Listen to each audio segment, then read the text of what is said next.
let's start things off with that Delta State loss, Drew. West Florida, the Argos, they handle business on the road. 51-38 win over Delta State. And this West Florida team, man, I did not make the mistake of picking against the Argos this week on the show. I'm very glad I did not, because this offense under Marcus Stokes under center has been really fun to watch, but the defense also gets after it. Coach Mello and that defensive line unit, that front seven for them defensively have been a presence all year. But Stokes had a solid day again, not a lightning-type performance, 200 yards passing, 1 touchdown through the air. He added 2 on the ground, though, fellas, 143 yards for the quarterback out of West Florida. That's an all-purpose type performance that, we've seen him be very athletic out of the pocket. I don't know if we've seen him average almost 15 yards a pop. Mm-hmm. Yeah, I think Marcus Stokes, Cade talked about it this past weekend, was supposed to have a big day. Super fit. And what idiot picked against West Florida, I don't know. I was going to say it. At the end of the day, right, that's, different story for a different day. I will say, though, looking at this box score, you can't complete 6 passes and expect to win a football game. 6 of 25 on the day for Garrett Ames. Not a really good showing for Delta State. However, listen to this stat line. Of those 6 passes, he had 232 yards passing. Yeah. Because Curtis Reardon had 4 receptions for 207 yards and 3 touchdowns. Yep. That's Randy Moss type of performance. The memes they all talk about. Like, talk about having a big day, but you can't expect one guy to carry the entire load for 22 positions on the field. Tough one for Delta State for sure. Yeah, I love seeing them get Stokes involved more intentionally in the run game with some of these options where he's pulling it and making that choice, making that decision. That was one of his scores on the ground, was that way. And then the Argos defensive secondary stepped up too, big-time interception, get up there and jump a pass in the flat and get the ball back for that offense. And you still let up 38 points, but special teams is a big part of it too. They go ahead and they recover a fumble, turn that like a missed snap, so to speak, on the punt, turn that into a touchdown. And if you guys hear the announcer on the broadcast, it's in our clip for the Team of the Week award. The announcer, you can hear him, he's like, just a terrible situation. West Florida picks it up, touchdown. And you hear in the background, he slams the desk. It's flow stuff, so I'm not going to show it on here, but you got to go listen to it. It is really funny, like going through and watching some of those clips when you get like the home announcer just pissed off that he's got to call a touchdown for the other team. I love it.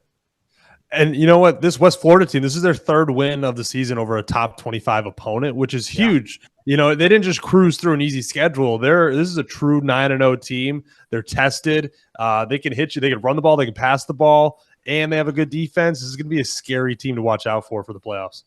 100%. That's going to be Pensacola is going to be a fun spot for playoff football. And Delta State, the only other loss this team has is to that UNC Pembroke team, which we saw was at number 8 in those Super Region number 2 rankings. They lost by 4 to the Braves back in September. So, still some football to be played. And what's nice for Delta State is that you look at their next 2 games of the season. You're at Valdosta next week for a big-time 3 o'clock kick, and then you go and play Kentucky State, who's at number 6 in the Super Region 2 ranking. So you've got 2 big-time games and 2 opportunities for the Statesmen to go prove it the last couple of weeks. But Coach Nobles and company down there for West Florida, they got to be really, really pumped with the product of football I think they got going on right now, guys. Sure. 100%. Well, we'll move forward then in terms of Division II, guys, and look to another game that I believe we previewed on the show, of course. And let's talk about this CSU Pueblo team. They go on the road to Gunnison, take on Western Colorado, 24-21 win for the Thunderwolves. They come back with the W over the number 6 team in the country, a really statement win for the CSU P squad. And we've got Roman Fuller, the quarterback, joining us on the show tonight, so I talked with him about a lot of that, and they would have already happened at this point in the episode. But initial reactions from this one and a big top 10 type matchup atmosphere. Initial reactions is, man, I sucked at picking teams this weekend. I will say, like, I don't know what was in the water with a couple of these receivers. Marcellus Honeycutt Jr., 3 receptions for 144 and a touchdown. Like, a big play after big play. This is a huge win, though. Kobe, we talked about it on the road that we were all kind of high on Western Colorado, thinking that they were going to take care of business. But it was a game, right? They had it in the hands. I mean, it's 21-7 at halftime.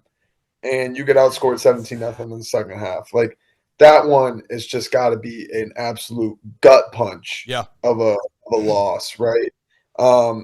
Where do they go from here? I mean, you just bounce back the next week, right? Like we just looked at the regions. They're still a good team, but I think this says a lot about the resiliency of CSU Pueblo. To be down 17 or 7-21. It was 21-0 at one point. Yeah, okay. I was looking at halftime. Yep. So to be down 21-0, even more, and then go 24 unanswered, that says a lot about your program. Yep, 100%. Western Colorado's got Chadron State next week. That's going to be a good game as well. Yeah, it's going to be a sleeper. Maybe not one that you would have identified early on as you see one of those deep touchdown passes, and that's what's fun about this CSU Pueblo offense. You know about Roman Fuller. You know about Retzlaff on the outside, some of the weapons they have offensively. They get it done with some deep balls down the sideline like this, but they can also get you and gash you between the tackles. I think they're pretty dynamic and flexible in that sense.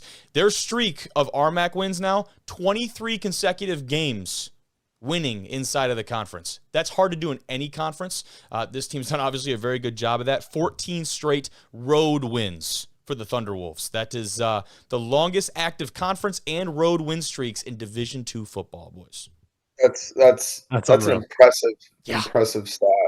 It's one of those things too where, you know, even if it's not Division I, NFL, whatever it is, it's hard to win on the road at any level. It's hard to win on the road in high school basketball, right? Like to do what they're doing on the road and against good teams like Western Colorado, that's a credit to the head coach, but it's also a credit to the players for buying in.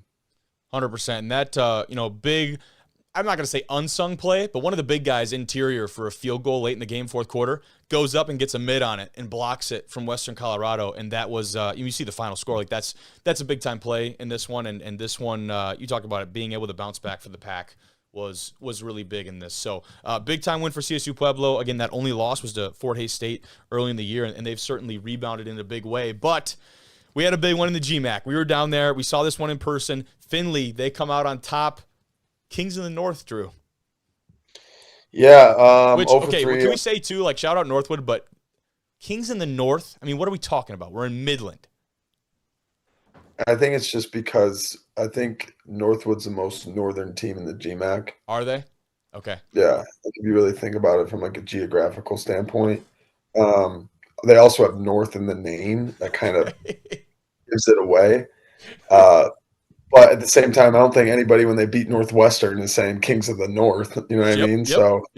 It's definitely because whoever was watching that is definitely a Game of Thrones fan. And when I threw the Game of Thrones reference out, they were a little heated. And it is what it is, right? Credit to Findlay. This was, I wouldn't say any type of like beatdown. Like we were there, like it was neck and neck for a while, but you could start to tell that Findlay just kept running and running and running and running. And we talked about it all day across all these levels of football, whether it was NAIA, D3, D2.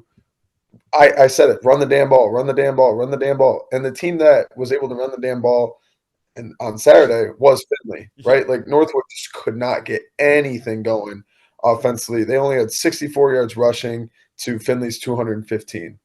That's a huge difference right there. But Northwood also turned the ball over, and we talked about it, Kobe, multiple times. Oh, they don't turn the ball over. They don't turn the ball over. Well, first the best in Division II football, right? And then we totally jinxed the shit out of them. They turn the ball over with a fumble. They turn the ball over with a punt return that they drop, and then like the snapper is like it was just all over the place. Almost looked like the Lions yesterday, where it's like you did everything in order to lose. Yeah, and we talked about the rushing yards. Jaden Farmer, dude. I mean, kudos to Northwood's defense. They've had some great games so far this year. They got to figure out you cannot tackle a back like that by grabbing his shoulders. I mean, at some point, this is a guy that's got a good amount of LBs behind him, and when he comes through that hole, it takes more than one guy to bring him down, and you can't tackle him without good form because that guy was rumbling all over them. Even with missing, I think, most of the second half, like he still had such an impact in that game. And then we talked with Wyrau post-game, the captain on that defense. That defense is one of the most physical that I've seen. And we watched Minnesota State and Duluth in person. That defense from Findlay is one of the most physical that I've seen. They were flying around and they were cracking. And it didn't even matter if it was Jaden Farmer or not. Christian Davis was having his day too. He was. Right? Like, He was doing well. I think a huge part, obviously, you can't see in the stat sheet, Tim, but Northwood tried to go and deep ball after deep ball after deep ball, and they were so close to completing Booze like Brothers. three or four of them to the Booze brothers, one of them to Jake Townsend, who had a remarkable touchdown.